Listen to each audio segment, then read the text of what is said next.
Manchester United win 1-0 against Luton Town, and it was a very lacklustre type of a game. Not very competitive from the Reds, but we get the 1-0, we get the win, and that's all that matters. We didn't play the best today, but when have we played good in recent times? We've probably our last best game was probably Crystal Palace in the Carabao Cup.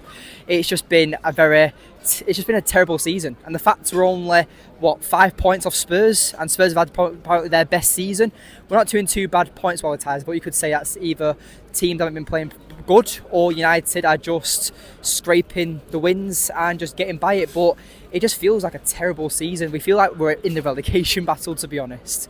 But let's actually dissect the game. I mean, United weren't very threatening going forward. We played all right, but in the possession stats, but going forward, creating chances, we just weren't there. It was just one of them type of performances where we struggled to beat the low block. I mean, Luton, they defended really well and they intercepted the balls really quick, and they just tried, and all United did was get forward, pass the ball around, and it just wasn't good. It just wasn't good at all from Manchester United. But like I said, we've got the international break, and hopefully Ten Hag will work on with the players over the next 2-week break.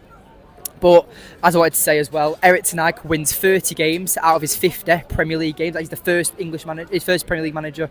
He's the first Manchester United manager to do that, which I think is incredible, considering people want to sack him. And we've been over this so many times. Sacking Erik Ten Hag is not the right answer. We've had Mourinho, we've had Van Gaal, we've had David Moyes. You can't tell me at some point all these managers are bad. I mean, you look at the players we've signed: Cavani, Ronaldo, Di Maria. All these players we've signed over the years. Your Paul Pogba's, your Alexis Sanchez's.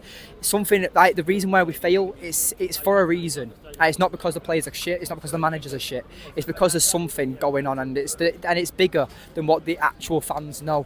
And it's just embarrassing to see. But with Erik Ten Hag, he also got a yellow card today. That's his third yellow card of the season, which means he will not be on the sidelines against Everton in 2 weeks' time.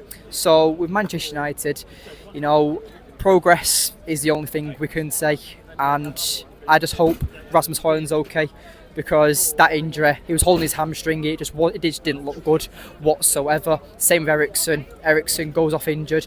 Hopefully this gives a chance for Mason Mount to get more minutes. Mason Mount, I think he played really well when he came off the bench. He was pressing, he was tenacious. I just think with Mason Mount, he gets a lot of stick. We signed him, he's hardly played, and the critics are there, especially them critics on Twitter, which, hardly any of them know anything about football. But Harry Maguire, I mean, the resurgence of his career, we made a video the other day about the resurgence of Harry Maguire's career and how he's turned his career around at Manchester United, just working hard, getting his head down, and with solid performances. Now, you could say, without the injury crisis, Erik Ten Hag wouldn't be playing Harry Maguire, but there's so many questions around the club. Varane, why is Varane not starting? If Varane's fit, arguably is our best defender. He's the most experienced defender. He's won 4 Champions Leagues. He's won a backload of shit else with Real Madrid. We know how good Varane is, and I don't know what's going on with him. Apparently the media are saying that him and Erik Ten Hag have had an upset together, but do you like it? Yes, because Erik Ten Hag is keeping the consistency that he's the manager, and you don't disrespect him. Look at how he's treated Sancho. You look at the Varane situation. You look at the Ronaldo situation from last season. If you disrespect Erik Ten Hag, you'll be out of the team. Simple as, and that's what I like about Erik Ten Hag when it comes to his consistency.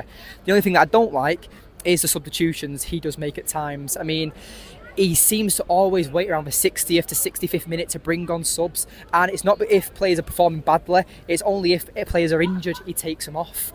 And that's the disappointing thing, because if a player's playing bad, then no doubt you need to substitute it and change the game. I mean, that's why it cost us against Copenhagen midweek. I got Rashford sent off instantly. I've said this, we should have brought on Amrabat. Now, Amrabat didn't have the best game against Copenhagen, but at least he's a defensive-minded player. We had Eriksen, McTominay and Bruno Fernandes all in the midfield against Copenhagen, and we just got completely outrun. We went down to them 10 men, and that's what lost us the game. But Erik Ten Hag, I have to back him all the way. I mean, Old Trafford's practically empty already. When do you ever see it happen? And this early after kick-off, there's a terrible mood around on Manchester United, and hopefully we just get better and better and better. And once injuries start healing and we just get a lot better, it's hard to say. It's just very hard to say because we've been ridiculed with injuries. We've had 19 injuries before today's game, and then you've had the Sancho and Anthony suspensions along the way as well. It's just awful. You know, so many players who had promising pre-seasons have been out injured. So many players who performed brilliant for us last season when our key players have gone off injured. And there's just no structure. There's no starting 11. And no one knows what Eric Ten Hag's strongest 11 is at the moment because all we have to go off is the crap players that are available. Now, not every single player is crap, but average is the better word to describe them as. They're not good enough to win the game. I mean, Reguilon, he's got a massive injury record that he had at Spurs and probably we're protecting him at this point. I just hope that injuries start coming back, and once Christmas is over, hopefully our key players like Lissandro Martinez, Casemiro, Luke Shaw are all back. But anyway, thank you for watching. Subscribe to Double TV if you are new.